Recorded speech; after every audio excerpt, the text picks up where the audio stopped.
Hello and welcome sa Soul Manhua channel. Please like, comment and subscribe. At pakihit na rin ang notification bell para ma-update kita pag may bagong upload ako. Salamat! At bago tayo magsimula, shoutout muna sa mga nag-subscribe at nag-comments. Maraming salamat sa inyo, at sa hindi pa naka-subscribe dyan baka naman natigil ang kanilang mainit na pag-uusap nang may tumawag sa kanilang atensyon sa nagsalita. May palayaw na mint chocolate boy. Pinaalalahanan niya ang lahat na 2 oras na lang ang natitira bago matapos ang botohan. Sinabi sa kanila na hindi sila dapat mag-aksaya ng kanilang oras sa ganoong paraan at hinikayat niya silang magmadali at iboto ang kanilang isa. Nagtanong ang manlalaro kung mayroon siyang anumang mungkahi kung paano sila magpapasya kung sino ang iboboto. Para sa kumpiyansa niyang sinagot na mayroon siyang A. Magandang solusyon na bigyang pansin ng lahat dahil lahat sila ay curious na malaman kung ano yon. Napangiti siya at inisip kung paano ang mga yon. Sinundan ng mga tao ang kanyang mga salita nang may sensinang nagsuot siya ng masasamang ekspresyon sa kanyang mukha habang pinagmamasdan niya ang mga manlalaro na minsan mas nahulog sa kanyang mga salita. Ang mga tao ay nahuhulog na naman dito sa ilalim ng impluwensya ng kanyang panghihikayat na si Ron nang makuha niya ang panghihikayat na si Ron bilang kanyang random na Ron. Fragment na dismayado siyang tumingin kay Ron na may naiinis na ekspresyon. Ang window ng abiso ay nagpakita na ang panghihikayat na si Ron ay nagdaragdag sa kanyang mga pagkakataong hikayatin ang target kung sila ay may kakayahang makipag-usap. Ang epekto ay hindi nalalapat sa mga target na mas mataas kaysa sa caster sa panahong iyon. Ang panuntunan ng panghihikayat ay tila walang halaga dahil hindi ito gagana sa mga halimaw na walang kakayahang makipag-usap, ngunit sa lalong madaling panahon. Sapat na nalaman niya ang paraan para magamit ng maayos ang rune noong nasa field siya. Ang ibang mga manlalaro ay abala sa pagpatay sa mga duwende sa kanilang sarili habang sinusuportahan ang isa't isa sa pamamagitan ng pagbabahagi ng mga diskarte na sinabi niya. Yung mga lalaking yun na may isang babae na nasa isang napakadelikadong sitwasyon ay iminungkahi niya na ihinto nila ang kanilang ginagawa at iwan mo na ang mga duwende na yun para tulungan siya. Agad-agad namang sinunod ng mga lalaki ang sinabi niya at agad na tumakbo patungo. Ang babaeng tumulong sa kanyang mint chocolate boy ay inulit ang pamamaraang ito para nakawin ang mga goblins na nasa bingit na nang namamatay para madaling maabot ang requirement na 100 kills. Kasama niya, naisip niya na kung magiging maayos ang lahat ay magiging kinatawan siya ng rehiyon nang walang anumang problema sa agos sitwasyon. Sinabi niya sa lahat na magpas siya sa mga kandidato. Unang iminungkahi niyang paliitin ang kanilang mga pagpipilian sa halos 5 tao at bumoto sa pagitan nila. Ang mga manlalaro ay sumang-ayon na hindi masamang ideya na natanto nila na ito ay may katuturan mula noon. Hinding-hindi nila magagawa ang anuman kung patuloy nilang hihilingin sa isa't isa na iboto ang kanilang sarili na pinasimulan ng mint chocolate boy. Upang paliitin muna ang mga opsyon ay tinanong niya ang karamihan kung mayroong sino mang nais nilang irekomenda. Itaas ang kanilang kamay at ipahayag ito ng isang manlalaro na nangangampanya kanina ay agad na nagtaas ng kamay, ngunit sinabi sa kanila ng mint chocolate boy na hindi sila pinapayagang irekomenda ang kanilang sarili kung gagawin nila yon at gagawin nila yon. Inulit lang ang parehong bagay tulad ng naunang mga tao ay nagsimulang magkomento na chocolate boy ay tama habang sa kanyang isip naisip ng batang tsokolate na napakadaling hikayatin ang mga talo na yon. Ang karamihan ay nasisipsip sa kanilang sarili. Iniisip habang sinusubukan nilang malaman kung sino ang dapat nilang irekomenda dahil ang karamihan sa kanila ay hindi pa magkakilala.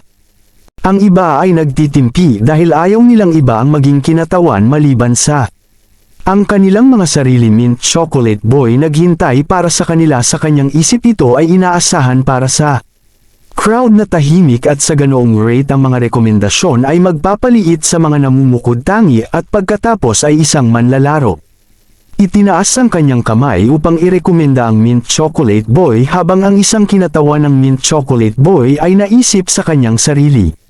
Ipinaliwanag ng bingo na nag-nominate sa kanya na mas maganda kung ang kinatawan ay isang taong lohikal. At may mga kasanayan sa pamumuno na kumilos siya na parang hindi siya makapaniwala na siya ay nominado at pinatunayan ng isa pang manlalaro na Kanya pa na kaya niyang kontrolin ang sitwasyon na rin ay pinanood niya ang kanilang sinasabi magagandang bagay tungkol sa kanya habang siya panloob na natawa at nag-isip kung paano isa pang tulala ang dinagdag sa listahan ng kanyang inakto mabuti at nagpasalamat sa mga taong pabor sa kanya ang isa pang player na nagtaas ng kamay para mag-nominate ng Black Sai.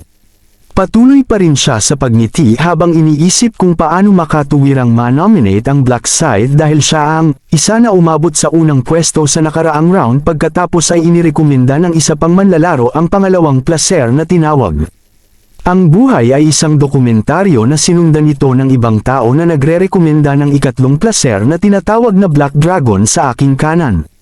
Inanunsyo ng Handmint Chocolate Boy na 4 ang kandidato nila since may natitira pang pwesto. Tinanong niya sila kung may iba pa silang i-nominate na napagpasyahan niya na 4 lang ang kandidato at itinuro niya yon. Bago sila bumoto ang mga nominado ay dapat gumawa ng isang pahayag. Nagboluntaryo siyang pumunta muna sa kanyang isip na kumbinsihin ang mga yon. Losers ay isang piraso ng cake. Nagsimula siyang magsalita nang may nagsabi sa kanya na putulin ang kanyang. Nagulat siya at nakita na ang taong nagsalita ay ang rehiyon na ni Rango. Ang dalawang pangalan na pinangalan ng buhay ay isang dokumentaryong buhay ay isang dokumentaryo ay may inis na ekspresyon habang sinasabi na hindi niya maituloy ang pakikinig sa Mint Chocolate Boy na yon. Pagbubuga Mint Chocolate Boy tinanong kung ano ang kanyang ginagawa habang ang buhay ay isang dokumentaryo na tinatawag ang kanyang pangalan. Ang buhay ay isang dokumentaryo. Agsod ang intimidating aura habang nagtatanong siya Mint Chocolate Boy kung akala niya madali lang ang mundo ay isang. Tinanong siya ng dokumentaryo kung ginagawa lang ng mga tao ang anumang sinabi niya sa kanila sa ilang salita lamang na nagsuot ng problemadong batang lalaki ng mint chocolate expression habang isinasaalang-alang niya ang posibilidad na ang buhay bilang isang dokumentaryo ay naisip ang kanyang kakayahan. Gayunpaman siya naaliw din ng ideya na maaaring hindi ito ang kaso. Buhay bilang isang dokumentaryo ay nabalisa habang tinanong niya ang Mint Chocolate Boy na inakala niyang siya ang magpapasya sa kinatawan ng rehiyon at tinawag niya itong instigator Mint Chocolate.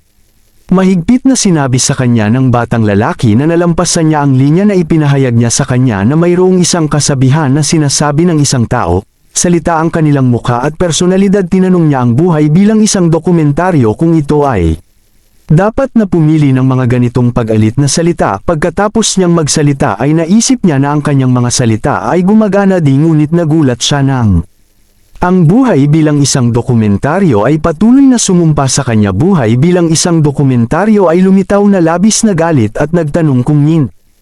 Ang batang tsokolate ay naglakas loob na magbigay ng lektura sa kanya. Nagbanta siya ng Mint Chocolate Boy na nagbabala sa kanya tungkol sa pagkakaroon ng Death Wish. Mint Chocolate Boy ay nagulat na makita na ang kanyang kakayahan ay hindi gumagana sa buhay ay isang dokumentaryo. Hinarap ang karamihan ng tao bilang at sinabi sa kanila na kalimutan ang tungkol sa mga kandidato at iboto na lamang siya. Nagbanta siya na papatayin sila kung hindi. Ginamit muli ng Mint Chocolate Boy ang kanyang husay at binigkas niya kung gaano kagulo ang buhay ng isang dokumentaryo ng Mint Chocolate Boy. Tinanong siya kung sa tingin niya ay makikinig sa kanya ang mga tao kung magsalita siya ng ganoon. Sinabi niya sa kanya na itigil ang kahihiyan kanyang sarili at ibinalik na lang ang buhay bilang isang dokumentaryo na nanatiling tahimik habang nakasuot siya ng malungkot na ekspresyon. Ang mukha niya bigla niyang nilaslas ang isang tao mula sa crowd. Nagulat si Mint Chocolate Boy at may nakita siyang dugo sa harap ni kanya Mint Chocolate Boy. An agonizing expression bilang siya ang isa na laslas sa leeg na patuloy ang dugo lumalabas sa kanyang katawan. Ang buhay bilang isang dokumentaryo ay nagpaalala sa kanya na sinabi niya sa kanya kanina na gagawin niya. Patayin siya kung makikipag-usap siya sa kanya ng Mint Chocolate Boy na naglabas ng masakit na ingay. Habang ang kanyang mga mata ay pumuti ang kanyang katawan ay nahulog sa lupa. Ang buhay ay isang dokumentaryo. Nagbanta na papatayin ang mga tao tulad ng kung paano niya pinatay ang Mint Chocolate Boy. Ang mga tao ay nagpanik na hindi sila makapaniwala na ang buhay ay isang dokumentaryo. Pinatay lang Mint Chocolate Boy nang walang pag-aalinlangan ay binansagan nila siya bilang isang. Ang buhay ng mamamatay tao ay isang talam ng dokumentaryo na patuloy na tumutulo ng mint na tsokolate. Dugo ng batang lalaki. Itinaas niya ang kanyang punyal sa mga tao at sinabi sa kanila kaya kung ano ang panangahas niya na lumapit sila kung may problema silang tinuro ng isang manlalaro. Sa kanya at sinabi sa kanya na siya ay nakakabaliw na buhay ay isang dokumentaryo ng ngumiti. Bumalik at inanunsyo na kung hindi sila lalapit sa kanya, siya ang pupunta sa kanila. Na may hindi kapani-pani walang bilis na gumalaw siya na karamihan ng tao paghiwa-hiwain sa pamamagitan ng mga tao sunod-sunod na parang nakasakay na siya. Sunog sa kanyang ginagawa ay nakaramdam siya ng tuwa at napabulalas na ito ang pinakamahusay dahil walang pulis na reporter o mga kamera na ikinatuwa niya sa pag-iisip na kaya niyang patayin ng mga tao hanggat gusto niya ang kanyang katawan ay natatakpan ng dugo ng mga taong pinatay niya. Itinaas niya ang kanyang punyal sa mga natira at binyantaan silang papatayin niya. Sila kung hindi nila siya binoto ang mga tao lahat ay nagsusuot ng war nakakakilabot na expressions niya nagsuot ng malademonyong ngiti. Sa pag-aakalang iboboto na siya ng mga tao dahil sa takot sa maaari niyang gawin sa kanila at kung siya ay maging isang kinatawan sa paraang yun ang kanyang unang target ay Blackside na binalak niyang patayin siya para siya ay maging rank 1. Samantala si Roman ay nagpatuloy sa pagindayog ng kanyang tagiliran sa kagubatan upang makakuha ng mas malakas na window ng notification ay nagpakita na siya ay nagkaroon. Natalo ang kanyang kasalukuyang kill count ay nasa 265 over 100 lahat ng stats ay nadagdagan ng 100% dahil sa epekto ng Butcher Rune na ang 3 beses na karanasang buff ay inilapat din na mayroon siya. Ni-level up ang kanyang kasalukuyang level ay 16 na tumingin siya sa window ng kanyang status at nagkomento kung paano siya halos level 16. Ngayon niya napagtanto na ang bilis ng pag-level up niya ay mas mabagal ngayon na ang kanyang antas ay mataas kahit na siya ay pinatay. 200 halimaw sa nakalipas na 2 oras ay bahagya siyang nakapag-level up ng 6 na beses ngunit hindi naman masama dahil naging mas madali ang pangangaso ngunit ito ay tulad ng inaasahan dahil pareho siyang may Reaper na si Rune at Butcher Rune na may na ang kanyang armas atake at stats din Obel ipinahayag niya na ito ay ngayon oras na para bumalik. Iniligpit niya ang kanyang sandata at ibinalik ang timer na hit 0. At ipinakita sa window ng notification na dumating na ang oras ng butuhan ang katawan ni Ryan ay nilamon ng golden light na ito. Ay isang senyales na ang mga manlalaro sa rehiyon ay pinapatawag sa panimulang punto.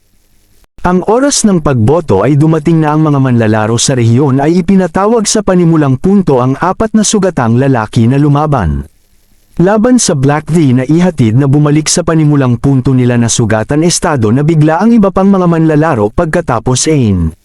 Kasama si Sang Chol at iba pang mga manlalaro ay dumating din sila ay nataranta sa kanilang nakita sa kanilang pagdating. Ilang bangkay ng player na nagkalat sa lupa tinanong nila kung ano ang nangyari. Ain haka-haka na ang lalaking nakatayo ay may takip sa dugo ay napagmasdan ng salarin Roman na tila si Cho Jang-sik.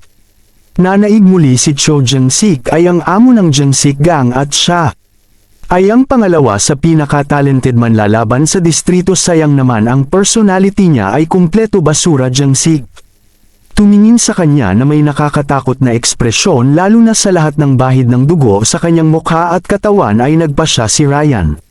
Mas mabuting inutralize ang isang dumadating na time bomb bago ito tumunog ay tinitigan niya ito pabalik at nagpasya na ang sandaling yun ay hindi ang tamang panahon pa. Dahan-daang lumapit sa kanya si Jong-sik at tinanong kung nasaan na siya simula nung hinihintay niya siya Ain. At napalingon si Sanal kay Black C. Black V mahina hong tanong Jang-sik ano siya. Gusto mula sa kanya sinagot iyon ni Jang-sik bilang mungkahi ni Jang-sik na may halong tingin. Diretsong sinabi ng mukha niya si Blackside na maging utusan niya. Blackside sumagot maglingkod sa iyo. Jang-sik iniikot ang kanyang dagger habang sinasagot niya na ililigtas niya ang buhay ni Blackie kapag sumunod siya ay nahuli siya ng makarinig siya ng isang tumawa. Pagkatapos bilang tugon tinanong siya ni Blackie kung gusto niyang magsimulang makipaglaban. Ngayon ngumiti si Black sa kanya at sinabihan siya lumuhad na dapat siyang lumuhad at magmakaawa at iyon lang ang paraan para palayain siya. Hindi nasaktan nito ang nag-udyok kay Junek na lagyan ng label ang Blackside bilang isang baliw na bastard na inakusahan niya sa kanya nang hindi naiintindihan ang gravity ng sitwasyon. Nagpatuloy sa pagsasalita si Junik pero naputol siya sa kalagitnaan ng tanungin ni Black kung meron ba Nahihirapang intindihin ang sinabi lamang ni Itim na inilabas ang kanyang sandata at tinanong kung mahahanap pa niya ito. Kasiya siyang mamatay na lang doon si Jiang Sik ay nahuli ng walang bantay sa Blackside's weapon. Natarante siya at inisip kung saan niya nakuha ang sandata. Nagsimula siyang nanghinayang sa panggugulo sa kanya Black Lee na parang nanunuya. Tinanong niya kung ano ang problema niya. Sinundan niya ito sa pagsasabing nakuha ng mga pusa ang iyong dila Junk Grit yung ngipin niya tapos siya. Mayabang na nagpakilalang si Junk ang amo ng Jun'ik Gang na tanong niya. Itim na side kung akala niya luluhod siya sa kahit na sino sa taas ng kanyang emosyon ay walang ingat niyang ibinaba ang kanyang damdamin at tinutuya ang itim na side para umatake gamit ang kanyang magarbong sandata. Si Jiang Sik ay maikli gaya ng dati nagpasya siyang itigil ang pangungutya sa kanya dahil magiging komplikado kapag ipinakita niya ang kanyang lakas at nakuha ang mga boto ng mga manlalaro. Ang plano niya ay gawing kinatawan si Jiang Sik para magamit niya ito. Ang ikatlong round kasama ang Angel ay malapit nang magpakita anumang oras sa lalong madaling panahon na parang sa queue ang nagpakita si Angel at kinumpirma kung ang lahat ng mga tao ay natipon si Junek ay nag-ambala. Sabi ni Black Lee sa kanya na swerte siya dahil aalis na si Black Lee. Binigay niya payo kay Cho Junek na siguraduhin kung sino ang maghahamon sa susunod. Kung ayaw niyang mamatay ng maaga, tumayo si Jiang Sik na parang na-freeze siya. Namumula siya sa galit at parehong oras gaman din ang pakiramdam niya. Matigas siya pero deep inside akala niya aatakihin siya sa puso. Binitawan niya ang Black Side ngayon pero nangako siya. Makikita ng Black Side na yun ang kanyang kapangyarihan mamaya. Kung siya ang magiging kinatawan ay ipaghihiganti niya ang kanyang sarili para sa kahihiyan. Tinanong ng anghel ang mga tao kung nagpasya na sila sa kanilang mga kinatawan. Napansin ng anghel ang mga bangkay at nagkomento. Nahigit pa sa talakayan ang ginawa nila sa 3 oras na mayroon sila at inulit niya na hindi niya negosyo kung ang mga basurang tao ay namamatay o hindi at pagkatapos ay tinanong niya sila kung dapat nilang ipagpatuloy ang nakatakdang pagboto na ang bawat manlalaro ay may.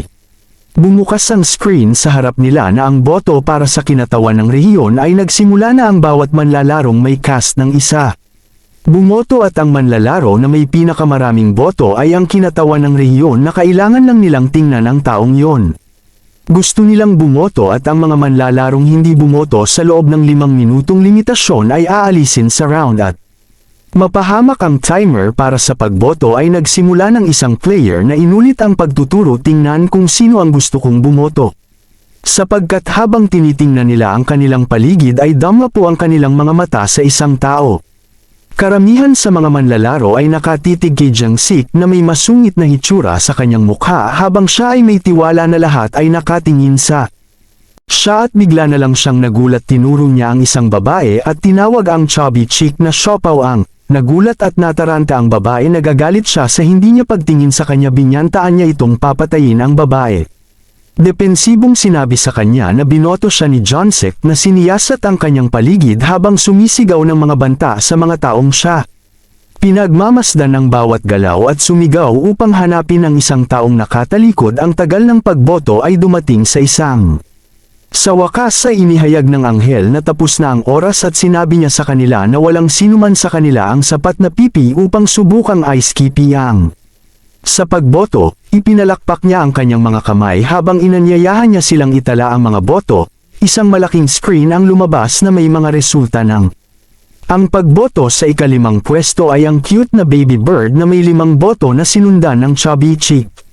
Siopaw na may 6 na boto. Sa pangatlo ay Black Dragon sa kanan ko na may 249 mga boto na sinundan ng Black Side na may 277 boto at ang unang lugar ay ang buhay ay A.